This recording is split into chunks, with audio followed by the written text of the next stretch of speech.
मेरा नाम हिरेन बहादुर ठाकुर है और मैं शासकीय दिग्विजय महाविद्यालय राजनांदगांव में इतिहास विषय में सहायक प्राध्यापक के पद पर पदस्थ हूँ। और आज का जो मेरा टॉपिक है वो है भारत में यूरोपियों का आगमन, जो कि एमए चतुर्थ सेमेस्टर है, जो चतुर्थ पेपर के लिए उपयोगी है।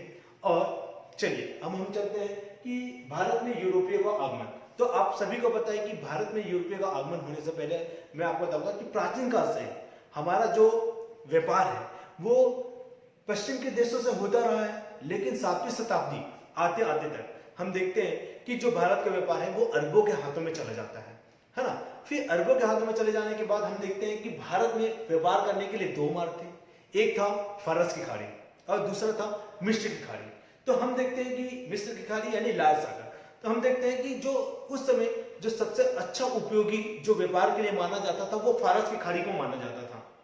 कारण यह था कि जो मिस्र सागर यानी जो लाल सागर है वहां पर अत्यधिक कोहरा या फॉग या धुंध होने की वजह से जो व्यापारीगण जाते थे तो उससे जन और धन की हानि होती थी, क्योंकि रास्ता तो दिखता नहीं था, है ना। तो इस वजह से हम देखते हैं कि दो मार्ग थे। फिर अब आप देखते हैं कि भारत में जो हम देखते हैं जो भारत में यूरोपियों का आगमन हुआ, तो सबसे पहले जो आने का क्रम जो हमारे यहाँ आए, तो हम देखते हैं आने के लिए सबसे पहले पुर्तगाली हमारे यहाँ आते हैं, फिर डच आते हैं हमारे यहाँ, फिर हमारे यहाँ ब्रिटिश आते हैं, अंग्रेज आते हैं, फिर हम देखते हैं डेनिश, उसके बाद हम देखते हैं फ्रेंच के बाद देखते हैं स्वीडन। तो ये लोग क्या आए, भारत में आए, आने के बाद हम देखते हैं कि ये जो आते हैं आने के बाद ये जो कंपनी की स्थापना होता है, तो हम देखते हैं कि जब यूरोप के लोग आते हैं तो वो अलग अलग समय में अपनी कंपनी की स्थापना करते हैं। तो ये तो हो गया आने का कारण, लेकिन जो कंपनी है जो आती है सबसे पहले वो थी पुर्तगाली कंपनी, जो पुर्तगाली ईस्ट इंडिया कंपनी की स्थापना होता है 1498 में। फिर हम देखते हैं सन 1600 में ब्रिटिश ईस्ट इंडिया कंपनी की स्थापना होता है। फिर हम देखते हैं 1602 में डच ईस्ट इंडिया कंपनी की स्थापना होता है। फिर हम देखते हैं 1616 में डेनिश ईस्ट इंडिया कंपनी की स्थापना होता है। फिर हम देखते हैं कि 1664 में फ्रेंच ईस्ट इंडिया कंपनी की स्थापना होता है। फिर हम देखते हैं 1731 में स्वीडन। तो ये क्या हुआ, कंपनियों का आने का क्रम। अब हम आगे चलते हैं कि सबसे पहले हम देखेंगे कि भारत में कौन है, पुर्तगाली, और आने के बाद उन्होंने कंपनी की स्थापना की। तो आने के आगे हम चर्चा विस्तार से इसके ऊपर करते हैं, चर्चा करते हैं पुर्तगालियों के बारे में, है ना। तो हम देखते हैं जो प्रथम यूरोपीय जो आए थे वो थे पुर्तगाली। तो पुर्तगाली में हम देखते हैं कि सबसे पहले आने वाले वो थे वास्को डी गामा, आप सभी को पता है। लेकिन हम देखते हैं कि जब 1487 यानी 1487 में बार्थोलोमस डायस जो थे दक्षिण अफ्रीका में उत्तर मीमांसा आंतरिक द्वीप की खोज कर लेने के कारण, यानी वो अफ्रीका का सबसे अंतिम छोर था जिसका नाम था केप ऑफ गुड होप, जो अंतिम भाग था।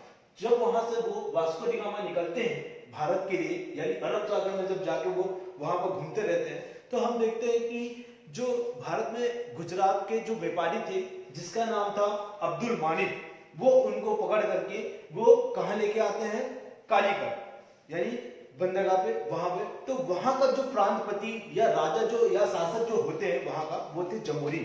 तो जमोरिन ने क्या किया था, इनका पुर्तगाली का स्वागत किया और उनको भारत में मसाले जड़ी बूटी जो है पुर्तगाल ले जाने की अनुमति प्रदान की। अब देखते हैं कि हम बचपन से पढ़ते आ रहे हैं कि भारत की खोज किसने किया था, बोलते हैं तो वास्को डी गामा। ऐसा नहीं है कि भारत की जो खोज, भारत तो पहले से विद्यमान था, लेकिन भारत की खोज ना कह के हम बोल सकते हैं कि भारत के समुद्री मार्गों की खोज जो है वास्को डी गामा ने किया था।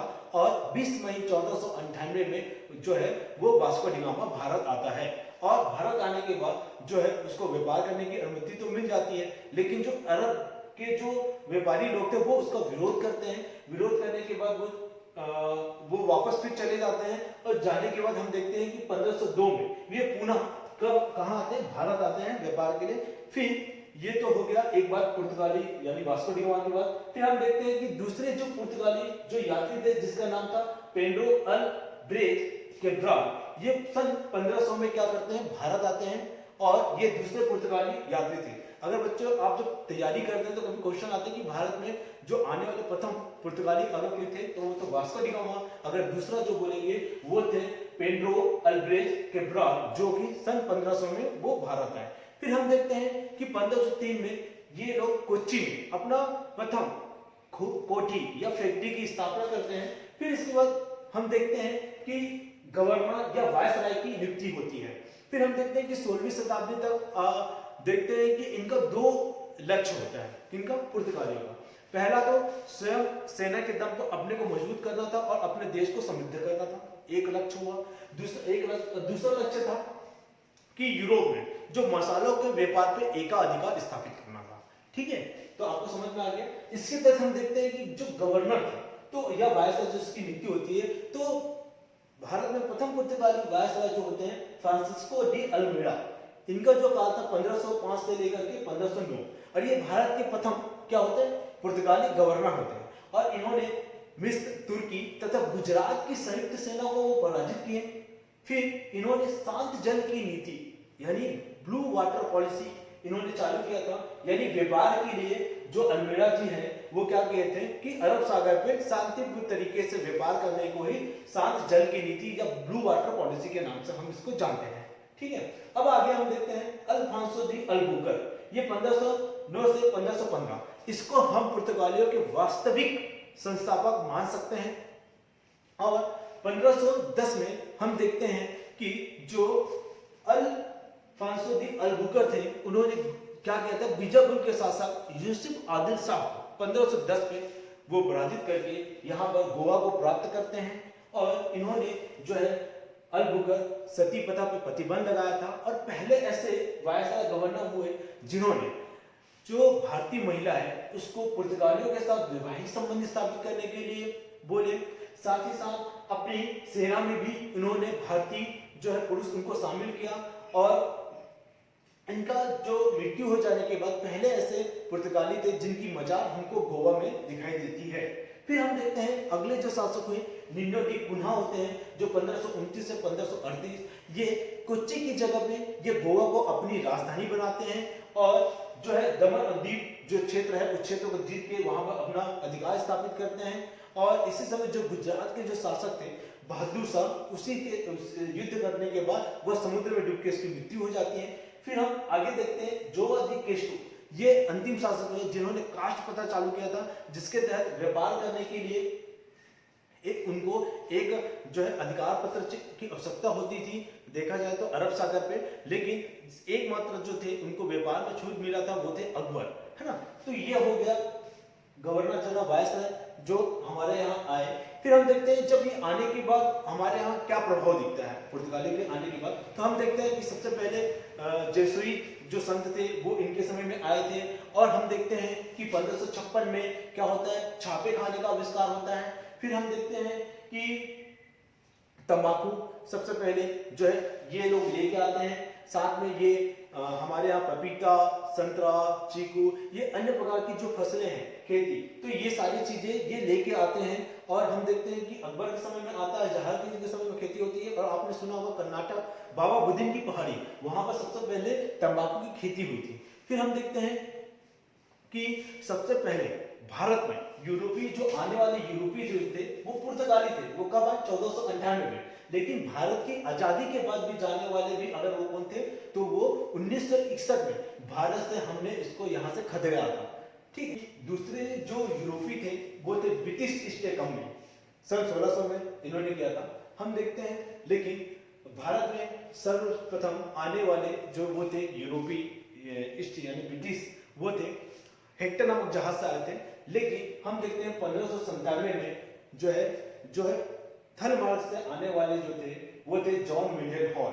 फिर इसके हम देखते हैं कि 1599 में ईस्ट इंडिया कंपनी की स्थापना होते हैं और इसमें करीबन 517 व्यक्ति इसमें शामिल थे। फिर इसके बाद हम देखते हैं कि सन 1600 में जो ब्रिटेन की महारानी जो थी एलिजाबेथ प्रथम, उन्होंने पूर्व के देशों के साथ व्यापार करने के लिए 15 वर्षों की छूट दे देती है।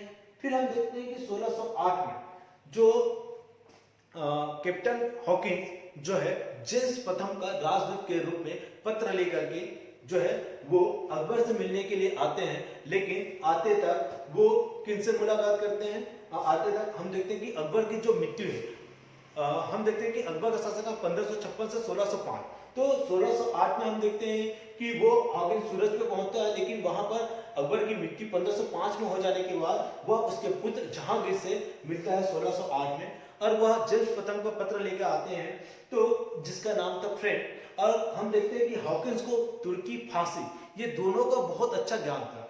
जब वह मुगल दरबार में पहुंचते हैं, जहांगीर के दरबार में, तो जेम्स प्रथम के पत्र को जब वो फारसी में फर्रातेदार तरीके से जब पढ़ते हैं तो उसको देख करके वो चकित हो जाते हैं और उसको गुजरात के 400 मनसब प्रदान करते हैं, साथ में उसको फारस खां की उपाधि भी उनको प्रदान करते हैं।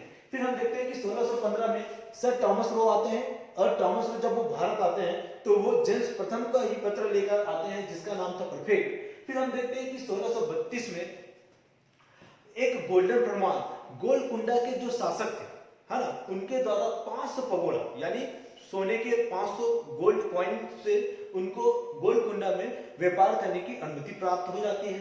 फिर हम देखते हैं 1639 में फ्रांसिस डे, वो क्या करते हैं कि चंद्रगिरी के राजा से मद्रास को वो प्राप्त करते हैं और वहां पर अपने सेंट जॉर्ज किला की स्थापना करते हैं। फिर आगे हम देखते हैं कि 1691 में मुगल सूबेदार शाह शुजा 300 जो है मनसब के यानी पैसे में वो मुगल को यानी वहां पर 300 वार्षिक कर पर उनको व्यापार करने के लिए अनुमति दे देते हैं। फिर हम देखते हैं कि 1662 में पुर्तगाली जो राजकुमारी थी जिसका नाम था कैथरीन बिगेंजा, उनसे चार्ल्स दीदी का विवाह हो जाता है और विवाह हो जाने के स्वरूप बंबई उसको दहेज के रूप में दे दिया जाता है। और हम देखते हैं कि बंबई की स्थापना जो है गेराल्ड ओंगियार ने किया था। फिर हम देखते हैं कि 1668 में जो चार्ल्स दीदी था उसको क्या करता है, बंबई को 10 है ना पौंड वार्षिक किराए पर वो ईस्ट इंडिया को कंपनी को बेच देता है। फिर हम देखते हैं कि 1699 में बंगाल के जो सूबेदार थे उनको 300 वार्षिक के कर की जगह पे उनको व्यापार करने की यहाँ पर अनुमति मिल जाती है। और फिर 1699 में चौक चारनाल जो थे वो कलकत्ता, सुकनिका, गोविंदपुरा, ये तीनों को लेकर के कलकत्ता की स्थापना करता है।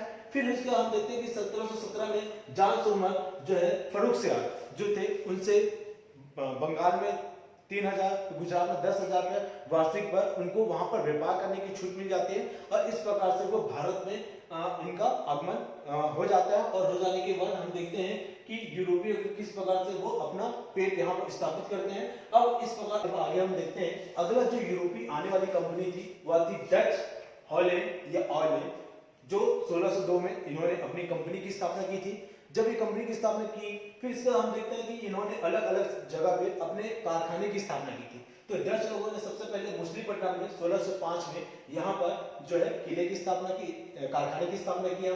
फिर हम देखते हैं पुलिकट जो आंध्र प्रदेश में है। और फिर हम देखते हैं कि सूरत, फिर सूरत के बाद हम देखते हैं विमलीपट्टनम, फिर हम देखते हैं करिकाल, आपने सुना होगा, फिर चिंसुरा जो कि उड़ीसा में है, फिर हम देखते हैं कोच्चिन, फिर कासिम बाजार, फिर बालासुर। ये सभी क्या है कि हॉलैंड के द्वारा या डच लोगों के द्वारा यहाँ पर अलग अलग जगह पे इन्होंने अपने कारखाने स्थापित किए थे। और जो पुलिकट है वहां पर इन्होंने इसका किलेबंदी करके रखा था। चिंसुरा था गुस्ती गुल किला, इन्होंने इसका निर्माण कराया था डच लोगों ने, और पगोड़े के सिक्के जो है डच लोगों ने जारी किया था। फिर इस प्रकार हम देखते हैं कि भारत में 1759 में बेदरा का युद्ध होता है। बहुत इंपॉर्टेंट युद्ध है ये। युद्ध को पूछा जाता है कि भाई कौन सा युद्ध था जिसमें डच पराजित होते हैं वो अंग्रेजों से। तो हम देखते हैं कि बेदरा का युद्ध 1759 में जो होता है वो जो वेस्ट बंगाल यानी पश्चिम बंगाल था वहां पर होता है और अंग्रेजों और डच के बीच में होता है। जिसपे विजय होती है वह अंग्रेजों की होती है और फिर डचों को अंग्रेज अपने कंपनी में मिला लेते हैं। तो ध्यान देंगे कि इसमें सबसे ज्यादा इंपॉर्टेंट वाली जो है वो 1759 में बेदरा का युद्ध था, जो किसके बीच हुआ था, वो डच और अंग्रेजों के बीच हुआ था। और इस युद्ध में किसकी विजय हुई थी, तो अंग्रेजों की विजय हुई थी। अब चलिए नेक्स्ट जो भारत में आने वाली जो कंपनी थी वो था डेन या डेनिस या डेनमार्क के नाम से भी जाना जाता है।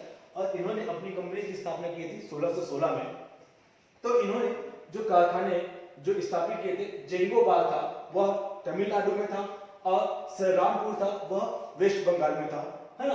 तो इन्होंने ये कारखाने यहाँ पर स्थापित किए थे, लेकिन ये अधिक समय तक भारत में नहीं रह पाए और अंग्रेजों को इन्होंने 1845 में यानी 1845 में अंग्रेजों को बेच करके ये वापस चले गए, है ना। तो ये था डेनिस और डेनमार्क के बारे में। अब नेक्स्ट हम आगे चलते हैं।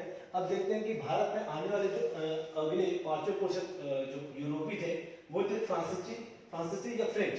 1664 में इन्होंने अपनी कंपनी की स्थापना किया था। फिर हम देखते हैं कि 1664 में जो फ्रांस के जो लुई 14 थे कार्लबर्ट, उसके समय में इस कंपनी की स्थापना होती है। फिर हम देखते हैं 1667 में जो है भारत में फ्रांसिस केरो के नेतृत्व में यह भारत आता है।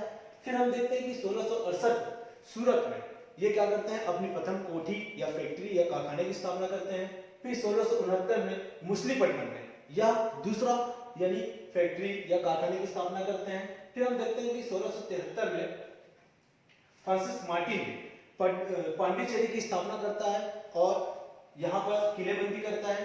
फिर इसके बाद हम देखते हैं 1674 में जो बंगाल के सूबेदार थे शाइस्ता खां, उन्होंने चंद्रगिरी नगर की स्थापना करता है वहां पर। फिर हम देखते हैं इसके बाद जो होता है कि आंग्ल कर्नाटक युद्ध होता है, और आप सभी को पता है कि 3 आंग्ल कर्नाटक युद्ध भारत में हुए थे।